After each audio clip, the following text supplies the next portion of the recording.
The first thing you notice is not the silence. It's the position of the vehicle. Nose angled slightly off axis, one tire turned. The engine long dead, but the posture still suggesting urgency, as if it stopped in the middle of a decision that was never completed. An abandoned police car is not just a vehicle left behind. It is a frozen moment of operational intent. And in any grid-down civil disruption or evacuation scenario, that frozen moment becomes a signal. Because inside that car are three things, ordinary on the surface, that can completely alter the survival trajectory of the person who understands them. Most people walk past it, or worse, rush toward it without thinking. Both reactions can get you killed. The danger begins with assumption. People assume a police car is either stripped clean or too risky to approach. That assumption is statistically inconsistent with real-world emergency abandonment patterns. Law enforcement vehicles are not designed to be abandoned in controlled conditions. They are left when mobility fails, when communications collapse, or when escalation forces rapid redeployment. That means what remains inside is not random. It is structured, standardized, and often incomplete in a very specific way. And incompleteness in survival systems is more valuable than fullness because it reveals what was needed most in the final moments. The first overlooked factor is the vehicle's electrical and communication architecture. Even when the engine is dead, the internal wiring system of a police cruiser is fundamentally different from civilian vehicles. These cars are built on reinforced electrical grids, often with dual battery systems or auxiliary power distribution modules. The misunderstanding is that once the lights are off, everything is inert. But the hidden science is that many communication subsystems, particularly radios, are designed with independent power routing, allowing residual function even after ignition shut down. In some cases, especially with analog or hybrid digital systems, low-power listening modes can remain active long after primary failure. Evidence of this comes from fleet design specifications and emergency response engineering standards. Police radios are built to maintain signal acquisition under voltage drops and partial system failures. They are shielded against electromagnetic interference and tuned to operate across specific frequency bands reserved for emergency use. What this means in a survival context is that the radio inside an abandoned police car is not just a device. It is a node in a network that may still be partially alive. The implication is immediate and dangerous. If you approach that car without understanding signal behavior, you may inadvertently broadcast your presence. Many systems default to open mic or distress modes when improperly handled. Pressing the wrong control, even accidentally, can trigger transmission on monitored channels. And in a destabilized environment, monitored channels are not just used by responders. They are used by anyone with scanning capability. You are no longer invisible. You have become a signal. But the deeper layer is more critical. Even if the radio is dead, the antenna system is not irrelevant. Police vehicles are equipped with high-gain antennas designed to maximize reception across urban and semi-rural terrain. These antennas can be repurposed. With minimal understanding of frequency matching and impedance, they can extend the range of personal communication devices, including modified handheld radios or improvised receivers. The average person sees a metal rod on a roof. The trained observer sees amplified reach, an extension of awareness beyond line-of-sight limitations. This shifts the scenario. The abandoned car is no longer just a potential supply cache. It is a communications platform.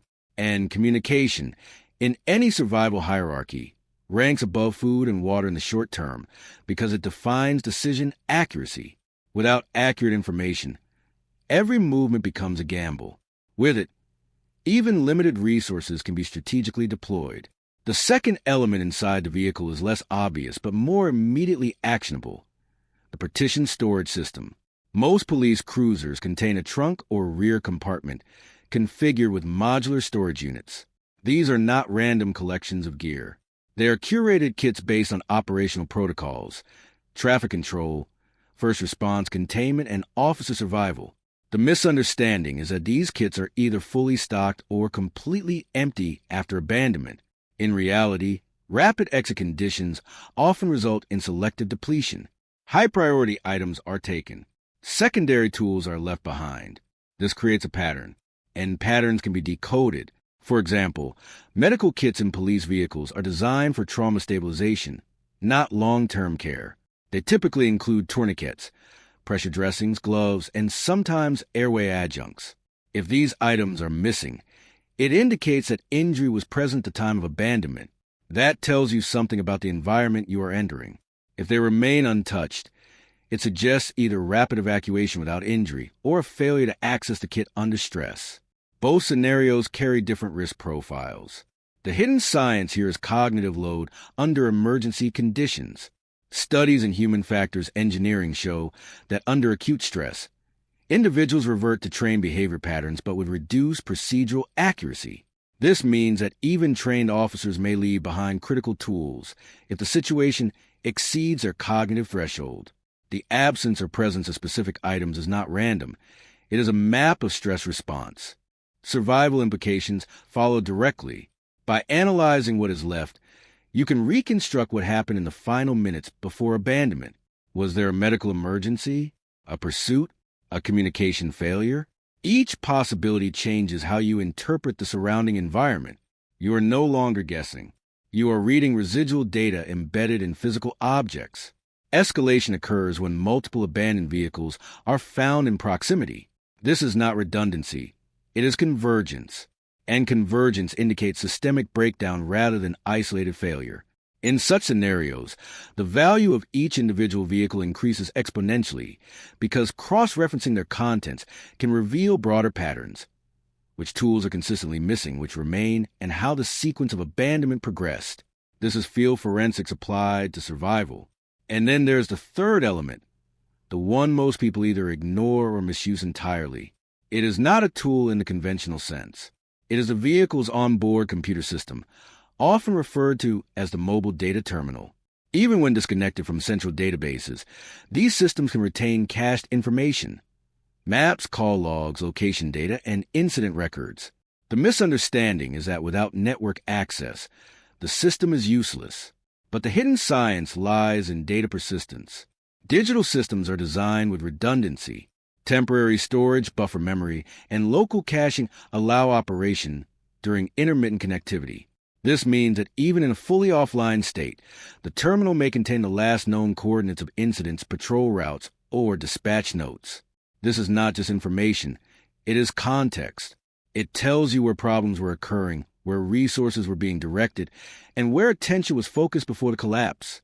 Evidence for this comes from standard law enforcement IT architecture. Mobile terminals are built to synchronize with central servers, but maintain local copies to ensure continuity during outages. In disaster scenarios, these local datasets become snapshots of the system's final state. The survival implications are profound. Accessing that data can give you a map, not just a geography, but of threat distribution. You can identify areas of high activity, potential safe zones, or routes that were being actively monitored. In a world where real-time information is gone, last known information becomes the next best thing. But here is where escalation turns critical. Interacting with these systems is not risk-free. Powering them incorrectly can trigger system resets, data wipes, or even location beacons if residual connectivity exists. You are dealing with equipment designed for secure, controlled environments. Without understanding its behavior, you can destroy the very information you're trying to access, or worse, expose your presence. And that is the pattern repeating.